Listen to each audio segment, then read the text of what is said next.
Hola,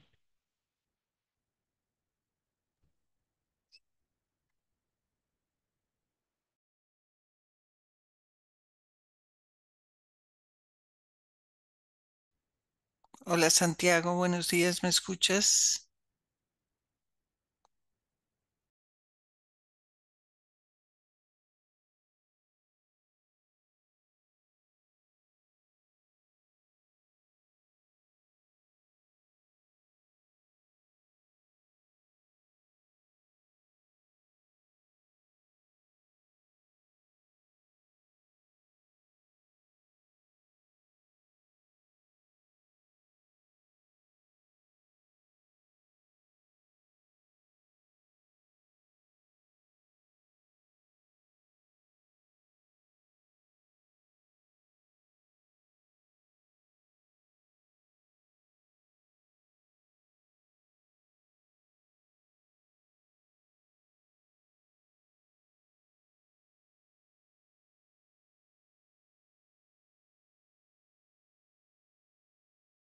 Thank you, and adjunct professor of international law at the University of Helsinki. She was a member of the United Nations International Law Commission and served as a special rapporteur for the topic protection of the environment in relation to armed conflict from 2017 to 2022. She is also a member of the Council of the International Institute of Humanitarian Law since 2019.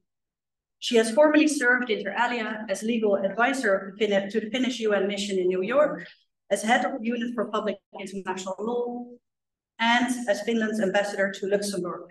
A warm welcome to you, Dr. Et Lindberg. ambassadeur du Luxembourg.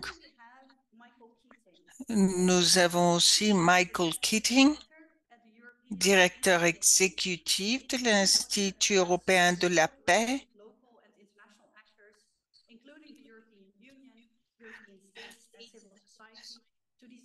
la société civile et bien d'autres.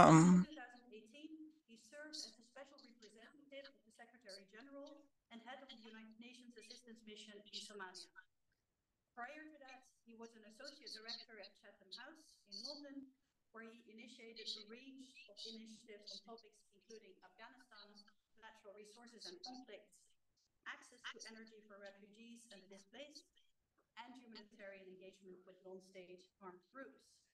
Also, a warm welcome to you, Mr. Keating. Last but certainly not least is Erica Key. Dr. Key is director of... Et finalement, nous avons le docteur Key,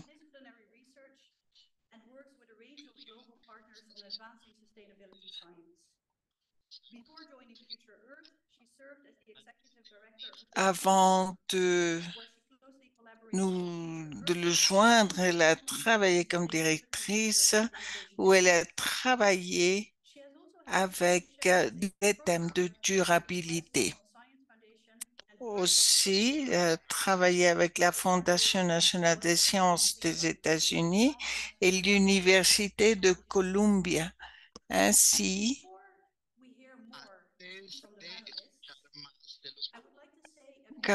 avant d'entendre davantage des intervenants, j'aimerais vous raconter un peu sur l'Université de Leiden et pour cela, j'aimerais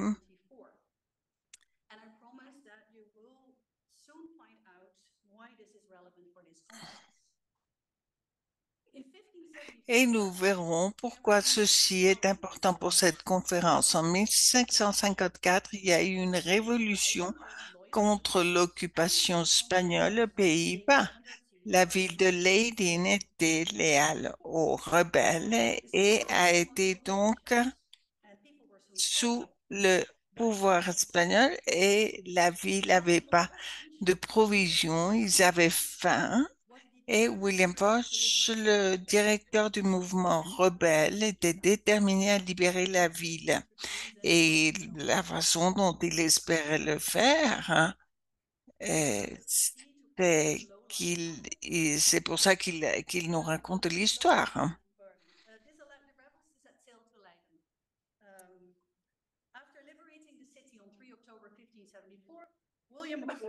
Après libérer la ville en juillet 54, il a décidé de faire la donation. 1975. In other words, we owe our very existence to what we would now call weaponizing the environment. This Et anecdote c'est ce que nous connaissons reflects the special relationship comme between Dutch désarmement en ce in moment. particular. Ceci a une grande importance sur la relation de ce que nous avons.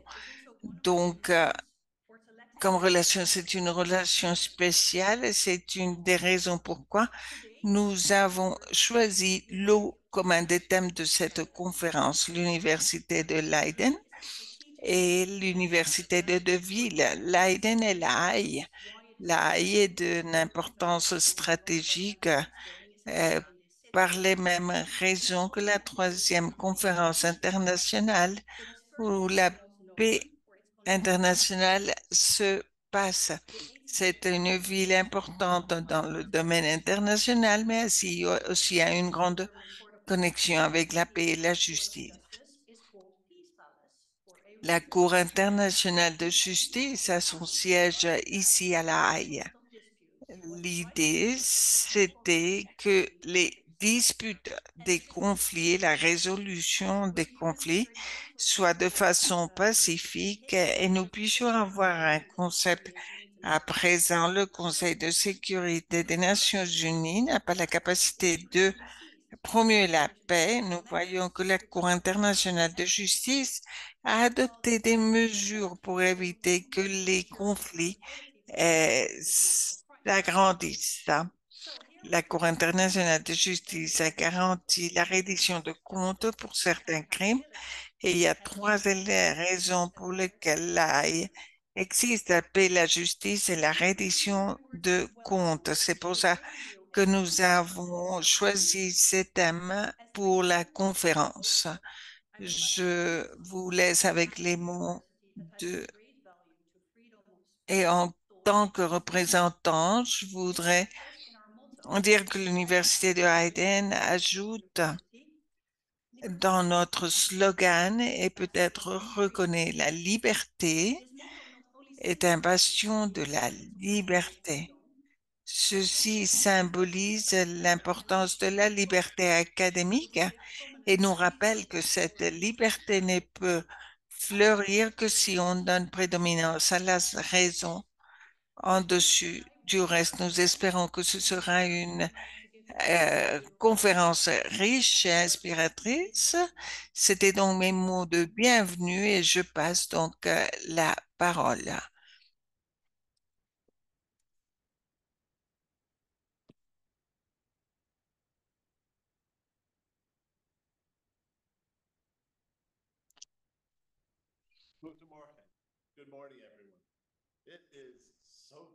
Bonjour à tous. Il est un plaisir de vous rencontrer.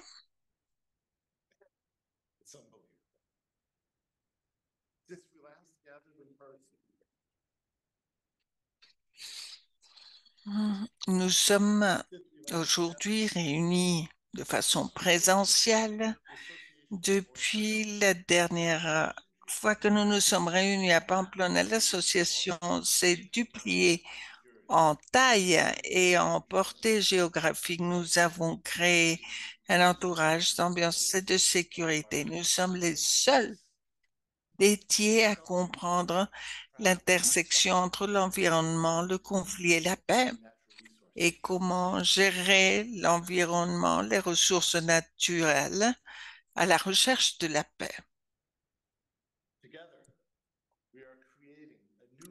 Ensemble, nous sommes en train de créer un nouveau champ, un nouveau domaine de recherche et de nouvelles façons de penser. Nous le faisons à travers une communauté active et qui a bien de support et qui réunit un grand rang de technologie et d'idéologie. La conférence cherche à connecter avec d'autres dans la communauté, informer, inspirer et bien entendu renforcer leur sens de mission. Nous espérons, avec votre aide, d'unir et de programmer un agenda, un ordre du jour et des ateliers où les personnes pourront collaborer et entendre par des panels, par des tables rondes et d'autres sessions, reconnaître le pouvoir de l'art pour inspirer et créer un impact afin que notre initiative puisse nous amener.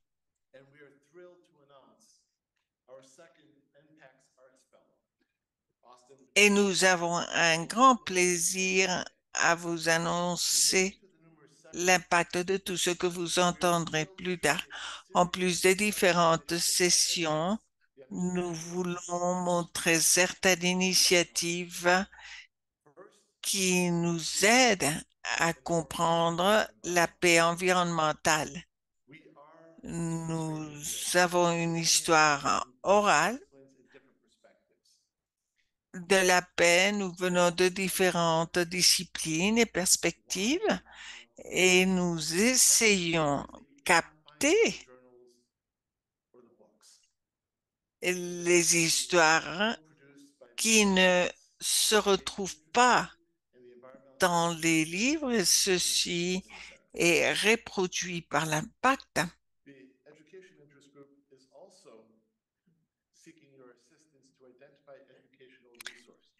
Le EIG ou le groupe Education Interest Group, nous célébrons la publication d'un rapport EIG pour la construction de paix et pour que ceci puisse aider à l'utilisation d'une grande ronde de méthodologie et de données et un rapport lidéré pour rechercher notre compréhension des dynamiques complexes de la migration, du changement climatique, de la conservation d'espèces. Nous avons eu une pluie d'idées dans la première réunion et nous essayons donc de continuer avec ces rapports. Hier, nous avons lancé un processus collaboratif pour développer un glossaire de termes et de concepts clés sur la paix et la paix environnementale dans un kit d'outils qui a été publié pour le monitoring et l'évaluation pour l'Institut aux États-Unis. Celui-ci a un engagement substantiel de beaucoup de personnes. Vous voyez ici le comité scientifique qui a marqué les thèmes et a garanti la qualité de ces sessions.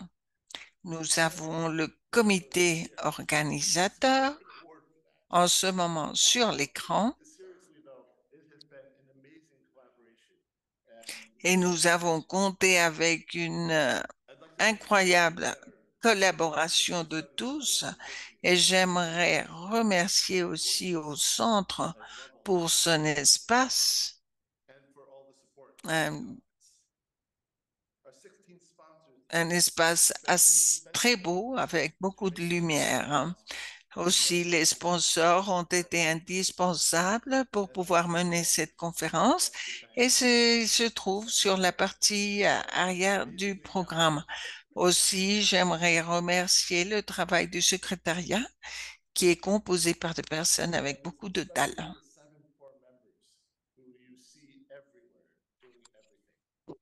Les membres aussi que vous voyez un peu partout et qui font tout, je leur remercie de leur aide. Certains d'entre vous, nous avons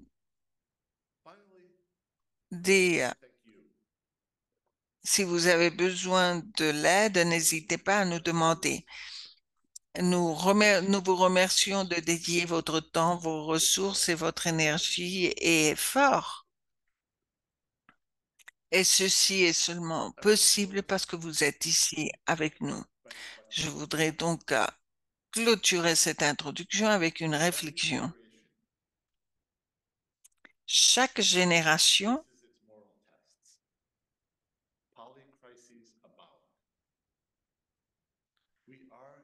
et doit faire face à des épreuves morales.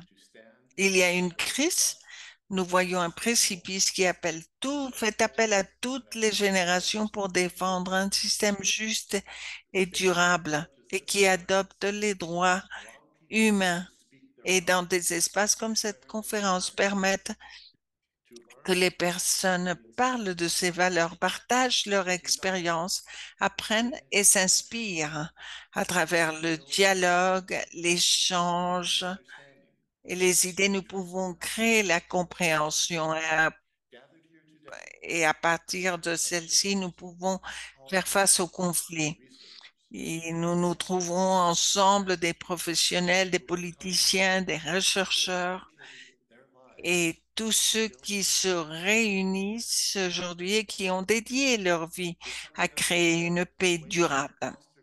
Nous nous sommes réunis pour avoir des façons à augmenter le développement, la justice pour la société et pour la réconciliation dans les communautés de post-conflit.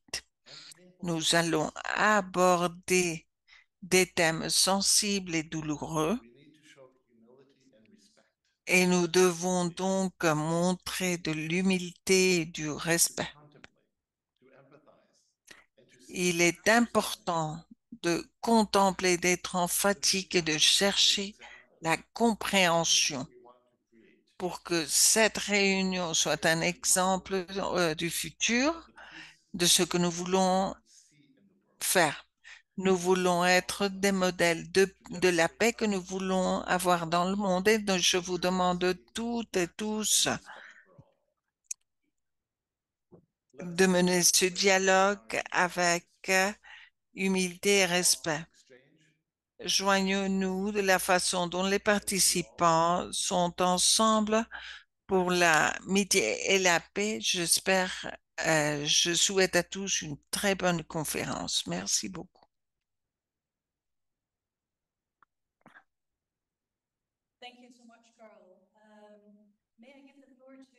Merci, Carl. Maintenant, je passe la parole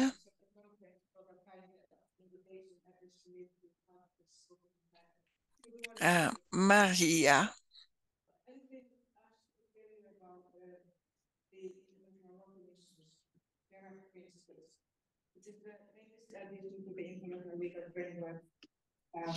L'interprète s'excuse, mais l'audio n'est pas clair.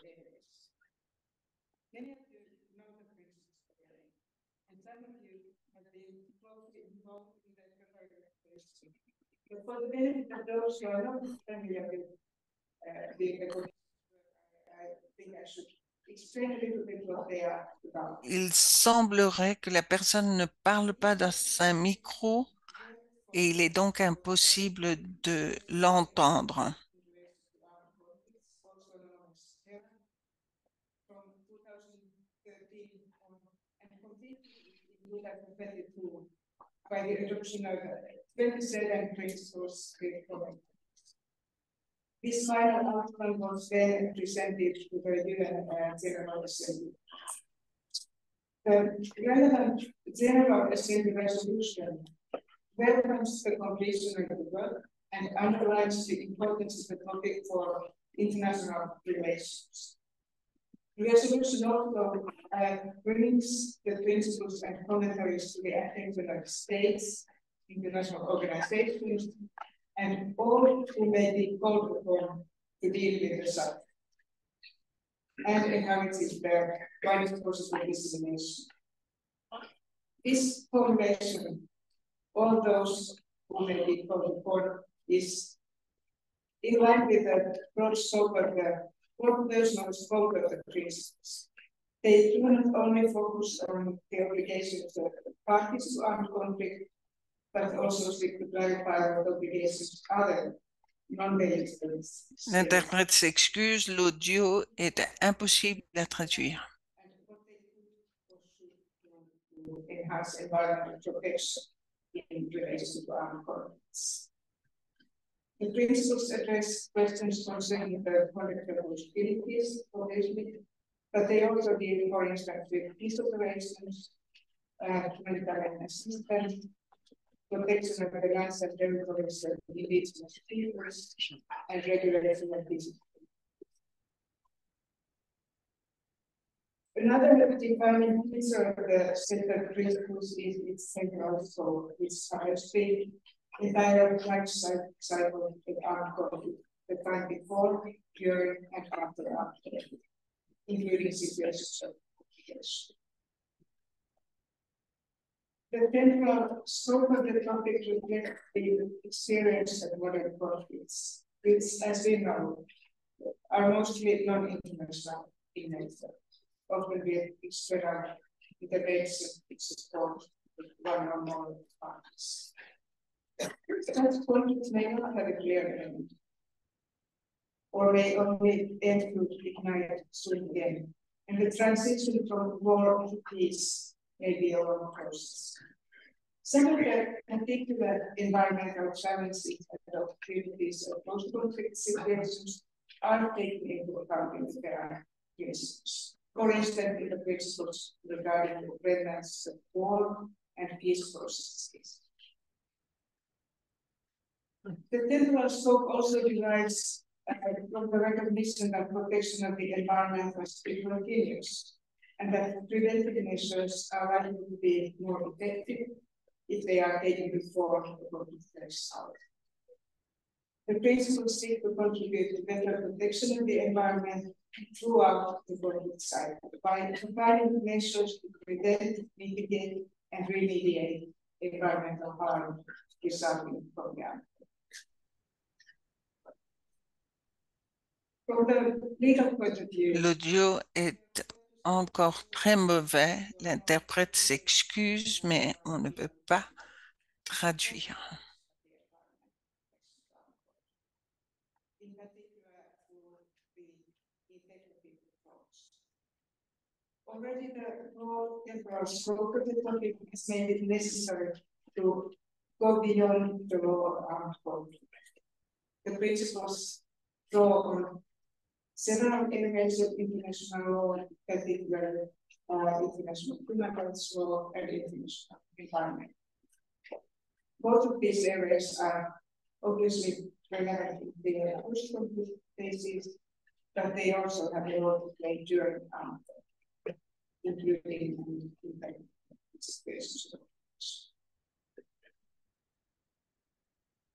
A further feature worth mentioning is that the principles do not, in general, distinguish between international and non-international conflicts.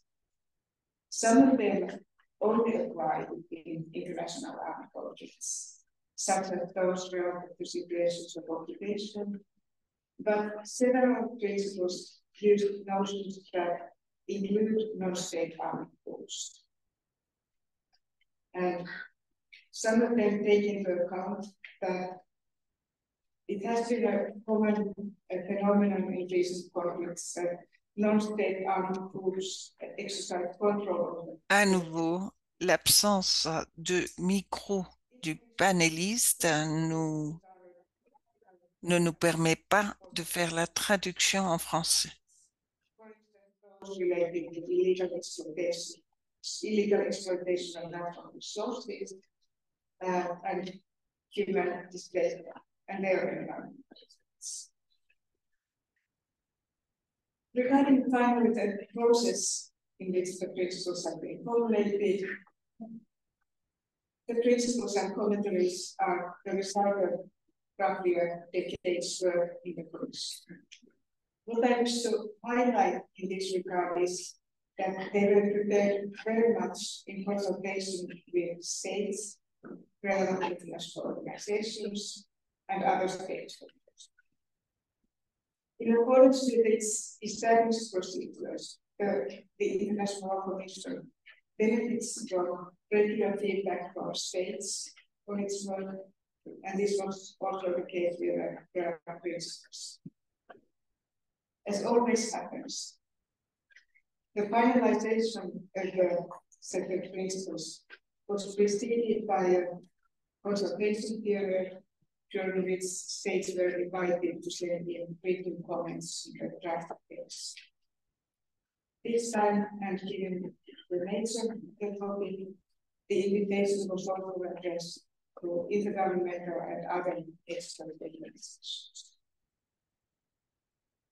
In addition, the Commission's work on the topic during the whole decade was in the making benefited from consultations with federal expert organizations, including the UN Environment Program, the UNESCO, the International Political Red Cross, with relevant civil society organizations and with the research community. Thanks to these consultations, the work on the topic was able to rely on the current understanding that the environmental consequences are both direct and indirect. L'interprète s'excuse à nouveau, mais l'audio ne nous permet pas de faire la traduction en français.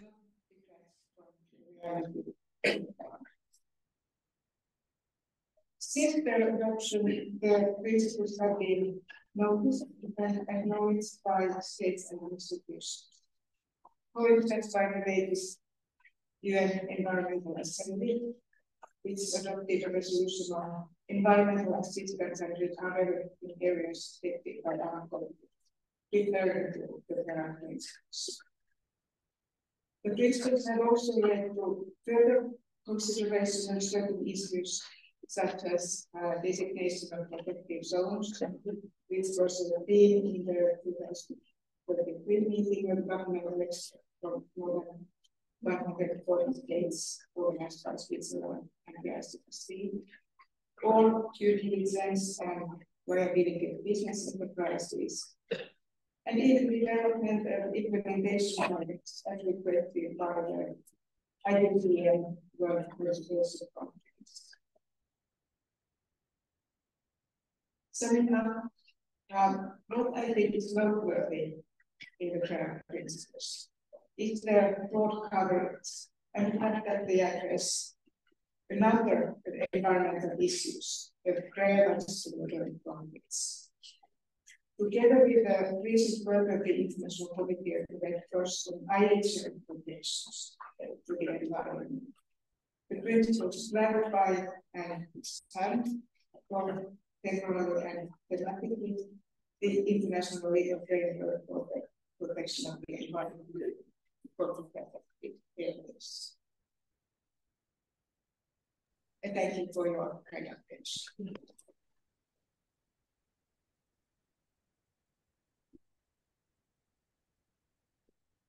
Thank you so much, Dr. Dato, for sharing this important work on the ILC principles. And I'm maybe a bit biased because I was involved in this consultation process. So these principles are also dear to me. I think it's also an important call on us at the Environmental Peace Building Association to... Merci beaucoup et nous croyons que ce serait un appel important.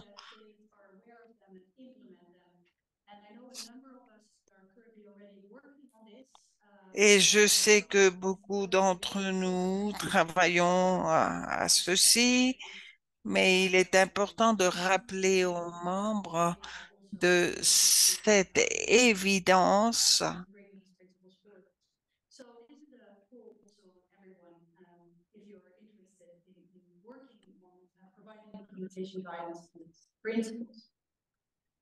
Let me now move to our third panelist, Michael Keating.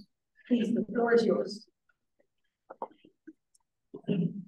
Je donne la parole à Michael Keating en ce moment, qui va adresser l'audience. Je vous remercie. Il est impossible pour l'interprète de suivre l'intervention. environment and climate on one hand, peace building and peacemaking on the other are coming together. It's very exciting. Congratulations to all of you who have been involved in bringing this together. I'm going to make a few points that they'll be underpinned by three main points. I guess my first main point is that the data and understanding around the linkages between, Il y a plusieurs points que nous pouvons souligner. Le premier serait la compréhension de la relation entre changement climatique, biodiversité et autre point. L'interprète à nouveau s'excuse, mais les micros qui sont placés sur la table ne nous permettent pas de faire l'interprétation. So we have a real problem. And, it would be terrible if our technical competence increases just with the political will to do something about it, falters, if not shrinks completely. And you see that most of all in failure to prevent and resolve any number of armed conflicts. The second point I will make is that we not only need to show what these linkages are, both the negative and the positive, in terms of using entry points to create new forms of dialogue and conflict resolution and peace building. But we also need to make the case for this work. And there are both advantages and disadvantages. Obviously, it depends on which audience you're talking to in prioritizing one aspect. I suspect many of us in this room would prioritize justice and accountability and human rights and so on. But actually, we also have to make a case on security grounds, on economic grounds, on grounds of health, on grounds of human dignity, and I would argue on grounds of Aussi, dans les termes de la santé et de la sécurité humaine. And I think the third point that will underpin my remarks is the importance of multi-party coalitions. And this kind of meeting is very much in that spirit and will help us form those. But they need to include actors from all sections of society, including the private sector, including people in the security space, as well as international organizations and non-governmental organizations. And we, as the Institute of Peace, would very much like to contribute to those multi-party coalitions. So I don't need to tell you that how unpredictable climate and indeed weather are becoming, but I would say that politics are also becoming unpredictable. And I don't think this is a total coincidence. I think these two things are connected. The number of conflicts around the world, alas, is going up. Of course, Ukraine and the Middle East are top of mind, particularly here in Europe, but there are many other conflicts, notably in the En Europe, nous avons le cas de l'Ukraine, mais ce n'est pas le seul. Nous parlons aussi de l'Afrique, différents conflits et le nombre de personnes qui sont frappées un peu partout.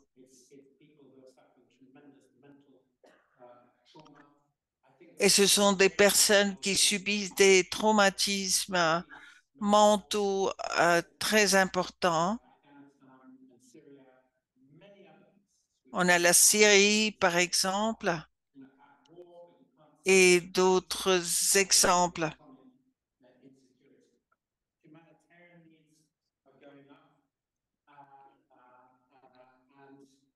And acute, and of course we have the risk, if not likelihood, of more conflict with a whole lot of very difficult fault lines, not least between the US and China, let alone a growing divide, I think, between, as it were, the West and many other parts of the world who have a very different narrative about what's going on and what needs to be done about it, and what needs to be done about climate change.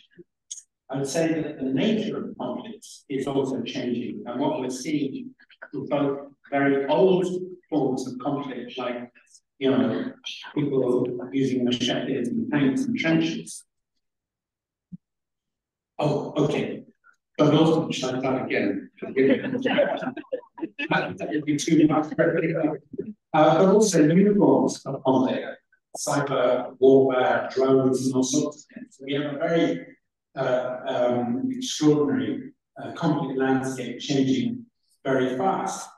And while our understanding of the connection between climate and environmental degradation, l'environnement qui change très rapidement, notre compréhension entre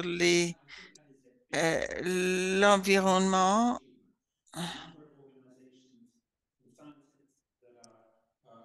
et l'impact provoqué ainsi que la quantité d'organisation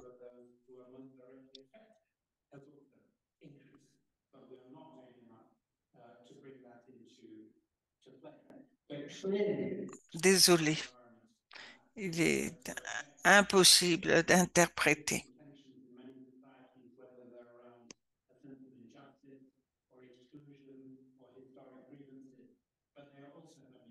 Increasingly direct impact. And of course, conflict is in turn affecting the climate change and environment agenda. I think it is distracting resources and political attention from the climate change agenda. It is contributing directly to emissions, both in terms of use of military firepower, but also change economic relationships as a result of that. I mean, let's hope the transition to green energy is in some ways counterweight to that. But the dynamics between the two, I think, are becoming increasingly evident. So in terms of the role of my organization, and we're a relatively small player, but I would like to think we're contributing to efforts to catalyze thinking around the connections between the two. For me, you were kind enough to mention my role in Somalia. It was definitely drew upon that experience working with them, where it was very apparent to me as a UN guy on the spot that many of the problems that Somalia was facing, chronic and acute humanitarian needs, lack of investment in basic infrastructure, access to energy, the kind of rows going on between the central government and local government, disputes over natural resources, control of security forces. All of these things actually had a natural resource and environmental dimension on top of disputes that were specifically around water, land, soil, and things like that. So I teamed up with many others, several of whom are in this room, to develop something called a climate and environment peace-making initiative. And we're now working in a number of places. And basically the idea is to use literacy about climate and environment, and indeed energy, an issue which possibly does not get enough attention, as entry points for dialogue, both in the context of preventing conflicts, in terms of addressing disputes that are ongoing and seeing if new ways of tackling them can be functioned by creating new fora for discussion, as well as trying to enrich and deepen the conversation about conflict resolution and peacekeeping. And these things are all overdue. Carl, you've been very supportive of the work we've been doing in Ukraine, which is supporting the international working group, looking at the accountability, looking at the damage that's been caused by the war there on the environment, but also looking at accountability reconstruction issues. That's one part of it. But another really important part, and I'm conscious there isn't much time, is strengthening the voices of those who are most directly affected by violence and climate change. And I do want to draw attention to the work we've been doing in Yemen, where over the last 3 or 4 years, we have consulted something like 15,000 people initially, and then a further 3,000 people to talk to them about what they consider to be the source of insecurity for them and ways out of that insecurity. And it was amazing to find that the overwhelming popular support for an environmentally informed approach to conflict resolution. That then begs the question, why isn't it happening? Why not we cutting through to elites, whether it's in Yemen itself or on the international stage about staging these things? Why is that not happening? And that's something that we need to, I think, address. And it goes back to my point about political arguments. We're also working in Somalia on a slightly different tack, and I mention it not so much to advertise how great we are, but just as an insight into another approach, which is essentially talking to officials about the significance of climate, resources, and environment to all the problems they face. So those problems relate to security or relate to constitutional reform, whether they relate to the economy, whether they relate to humanitarian issues. And increasing the literacy of officials and indeed politicians of these things seems to me absolutely fundamental. So if you can bring together evidence that people care about these things with a greater sense of ownership of these problems in the countries which are most affected, that may be a very important building block in increasing political attention on these things. So let me end by commending you again, but I have to say that at the time when expenditures on defense, expenditures on humanitarian issues are going up, and expenditures on development and peace building, I think, are going down, and we certainly feel it. There is urgency in making this case for all the reasons that we're going to discuss during this conference. And we would like to be part of your efforts and everybody's efforts, not only on the technical side, but also in terms of mobilizing decision makers, especially in the countries and communities most affected, so that we can see a step change to our approach in this area. Thank you very much.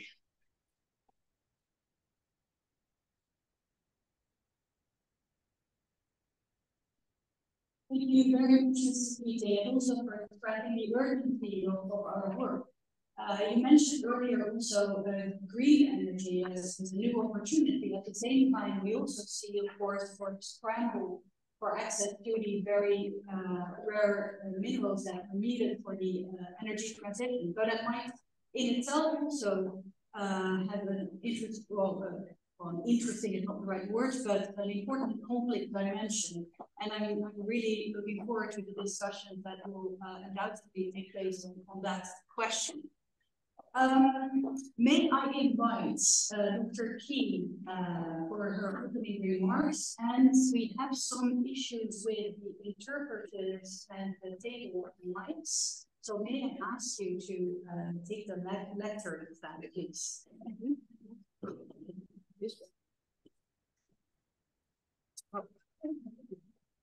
L'interprète s'excuse.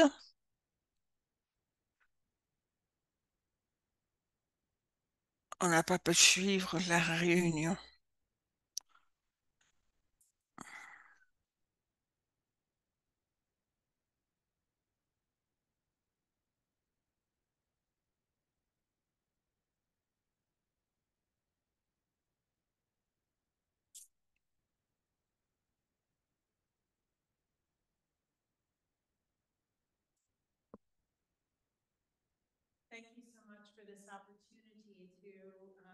Merci beaucoup de cette opportunité d'être avec vous aujourd'hui dans cette réunion globale. Je m'appelle Erika Kirsch de Future Earth Et j'aimerais savoir si dans la salle, il y a d'autres personnes de Future Earth.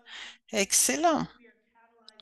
À Future Earth, nous développons une approche collaborative à la transformation et nous faisons un peu de tout. Nous faisons ce que les personnes ont besoin ainsi que la mobilisation de ressources. Et pendant les 15 dernières années, nous avons travaillé avec des collaborations pour voir comment nous pouvons changer les systèmes des conflits. Et aussi, en tant que directrice de la Fondation de sciences, je sens qu'à fur et à mesure que les pays se rapprochent, et nous pouvons suivre la fluidité de tout ce qu'amène la migration, nous voyons qu'il faut travailler ensemble. Il ne s'agit pas seulement à niveau des nations, mais aussi dans tous les secteurs, dans des approches multilatérales et multisectorielles, afin de parvenir à un objectif commun.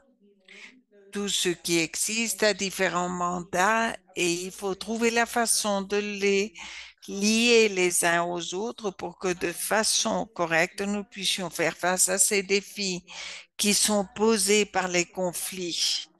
Sur l'écran, vous voyez comment j'ai ajouté des domaines où il y a différents fondateurs qui ont euh, eu un rôle et tous participent pour compléter un cycle, pour mener un besoin de la communauté à une action précise. Donc, les communautés peuvent développer ceci. Il y a beaucoup qui puissent l'appuyer. Et ceci, ça prend beaucoup de temps, demande de l'entente et de l'appui des membres de la communauté. Et c'est un domaine où la philanthropie a beaucoup de force. Et si nous voyons le secteur de solution de problèmes, nous avons d'autres secteurs, le secteur privé, les ONG, et là, nous complétons le lien de la sécurité. Nous savons que le système change. Alors, il n'y a jamais un point final, il n'y a jamais une solution définitive, mais il y a des options que nous amenons à la table pour qu'elles fonctionnent pendant la totalité de l'activité avant de passer à la mise en œuvre. Alors, cette structure complexe prend cet objectif transformateur et nous pouvons travailler ensemble à développer des pratiques disciplinaires avec différentes tendances, différents vocabulaires et figures. La philanthropie ne travaille pas et ne prend pas des décisions que de la même façon pour tous les acteurs, leurs parties prenantes. Et alors, comment nous pouvons nous mettre ensemble pour parvenir à faire quelque chose au-delà de ce que nous pourrions parvenir à faire tout seuls? Nous avons aussi la partie transdisciplinaire et ceci a à voir avec les approches transnationaux et transdisciplinaires pour le changement global environnemental.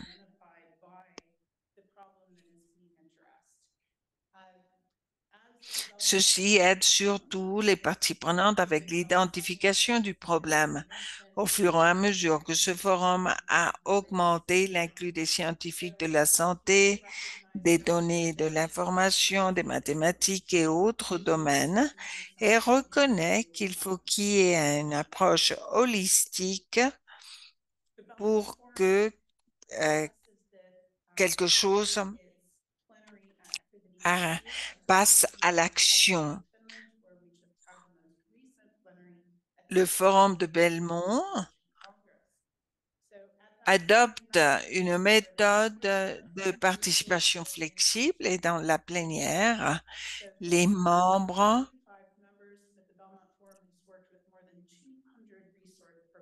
différents et 35 de ces membres travaillent dans plusieurs fronts et travaillent en connexion avec une approche interdisciplinaire et développent une coalition des partenaires.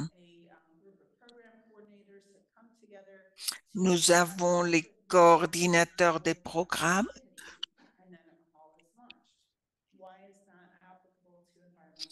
qui sont ensemble pour ces développements et en 2019 à Taipei, mes collègues ont présenté l'idée exceptionnelle d'aborder l'objectif de ODD 16 et nous avons mis ensemble ces ressources de justice, paix et institutions robustes.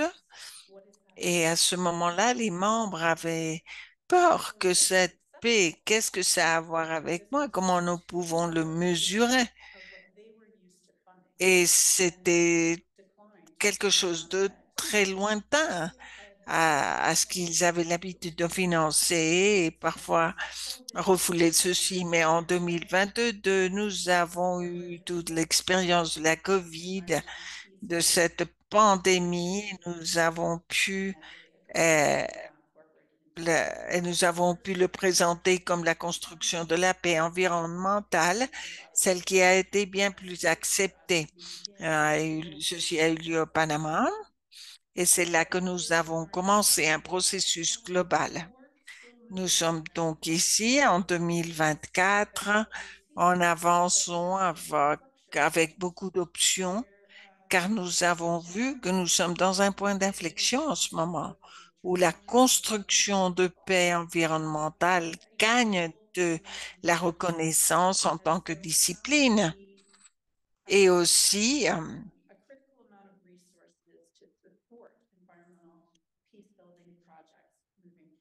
comment ceci peut être dédié à des ressources critiques pour ce développement.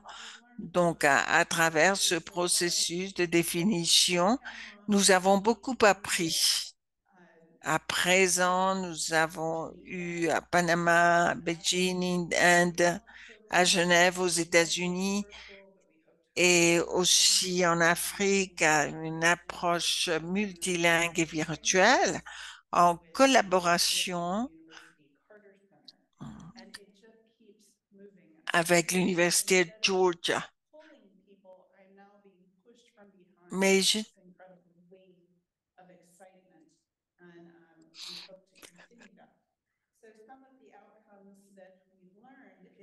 et au lieu de faire des appels, nous espérons continuer à apprendre. Et ce que nous voyons, c'est que la construction de paix environnementale, il nous manque de savoir quelle serait sa définition précise et comment nous pouvons le lier à d'autres disciplines et d'autres approches pour créer cette résonance qui va développer une équipe interdisciplinaire. Donc,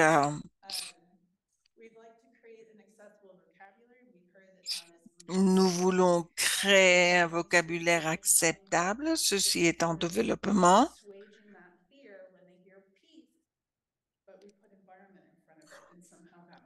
Et pour que chaque fois que nous puissions mentionner la paix, nous puissions mettre le mot environnemental au début et ainsi avoir la paix environnementale. Aussi, la capacité de mesurer l'impact. Et nous avons le manuel de monitoring qui est déjà développé et nous sommes un peu plus près de connecter les professionnels, créer des réseaux. Et nous avons aussi une activité en Afrique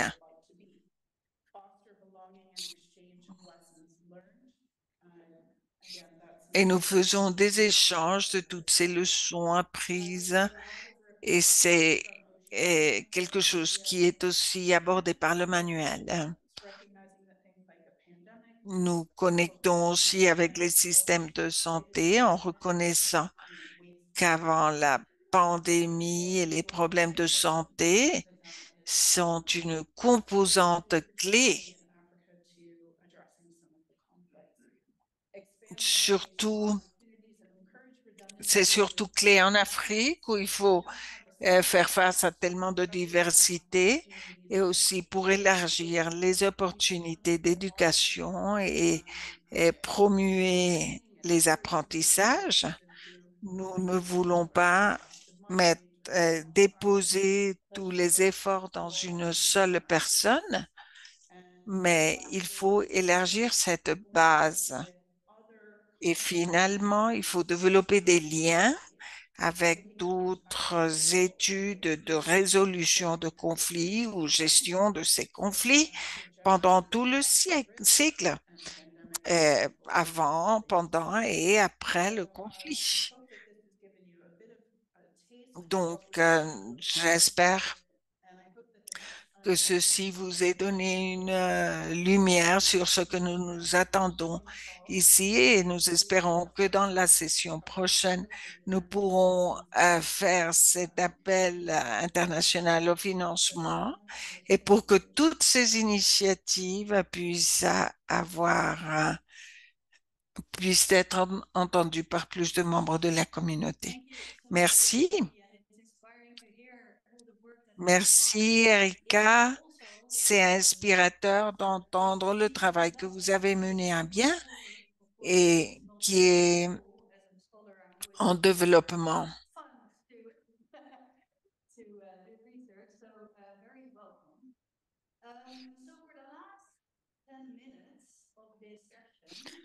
Pendant les 10 dernières minutes de cette session, nous aimerions faire un exercice interactif.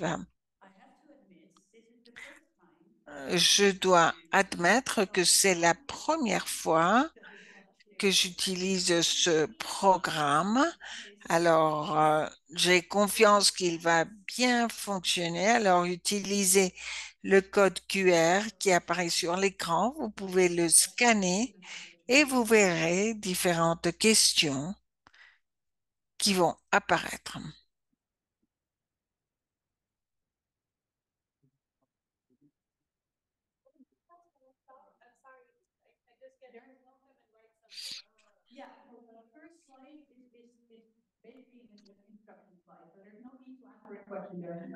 But this is the very first time that I'm using that meter, so this is also an experiment for me.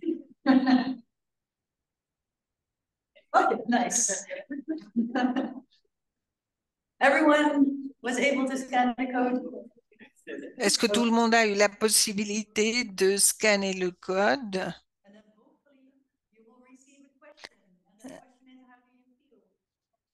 Vous voyez donc la question et la question dans ce cas-ci, c'est comment vous sentez-vous?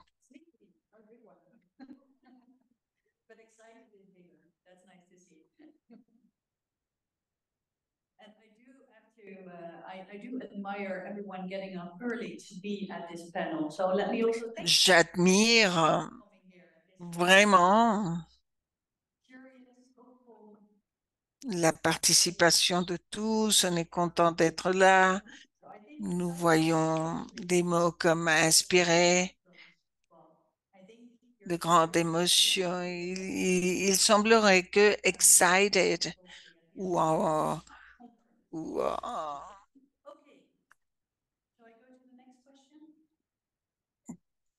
content est la réponse la plus souvent.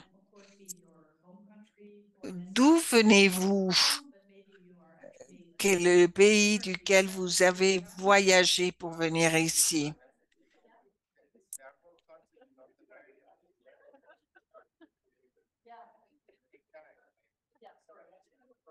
I should have said more America.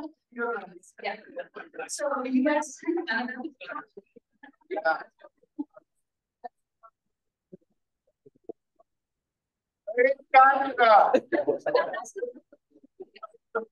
Apologies. That's briefly US by North America. Okay, I see an influence, and the majority is from Europe. Nous voyons que la plupart des personnes viennent de l'Europe, à part l'Océanie, où nous n'avons qu'une seule personne. Il faut que cette personne se lève. Qui est cette personne qui vient de l'Océanie?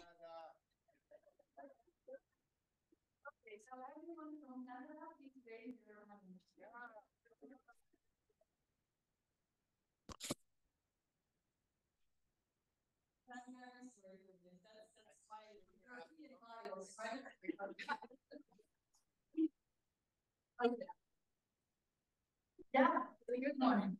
Yeah. Okay, I see that myself when you are in this place.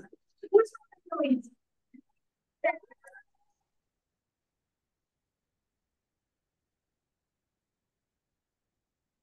Anything else that is missing? Okay. What field are you working in? And then I'm talking about. Dans quel domaine vous travaillez? Quel est ce domaine dans lequel vous travaillez? Géographie, droit, construction de paix.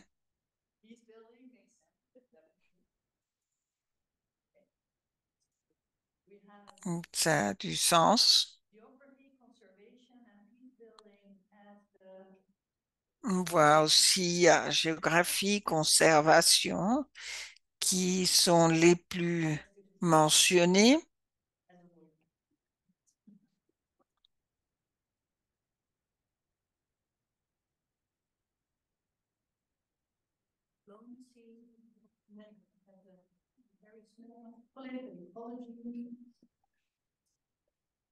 Nice mix.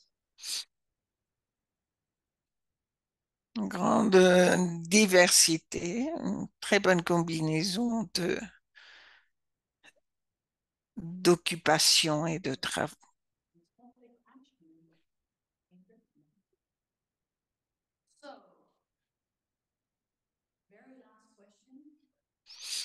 Et maintenant, la dernière question. Quelle est la nature de votre travail? C'est académie, pratique, politique, autre.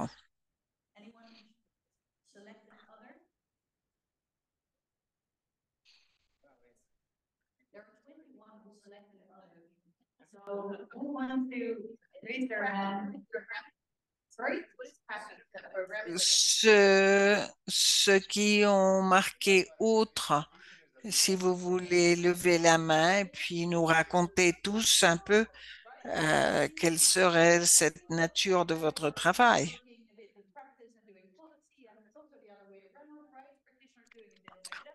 Je crois que tout est interrelationné. L'académie travaille aussi avec la pratique sur la collecte de fonds, bailleurs de fonds.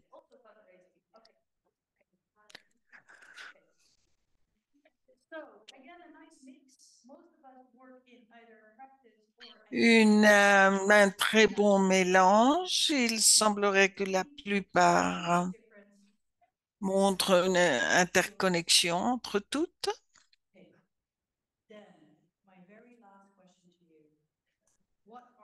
Et la dernière question, quelles sont vos attentes pour cette conférence?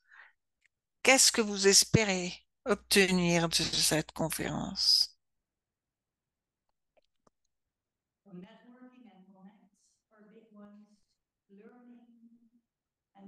Networking,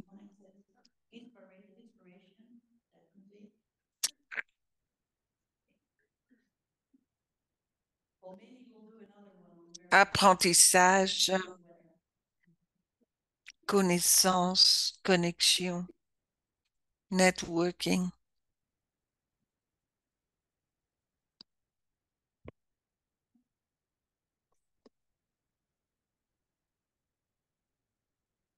Well, I do hope you will find lots of inspiration, that you will get to know many people at this conference. J'espère que vous trouverez beaucoup d'inspiration, que vous trouverez beaucoup de personnes dans cette conférence, que vous pourrez faire beaucoup de connaissances et j'espère interagir dans ces 3 jours qui suivent. Maintenant, nous allons prendre une photo de groupe dans cette salle et je vous demande donc de vous placer au centre.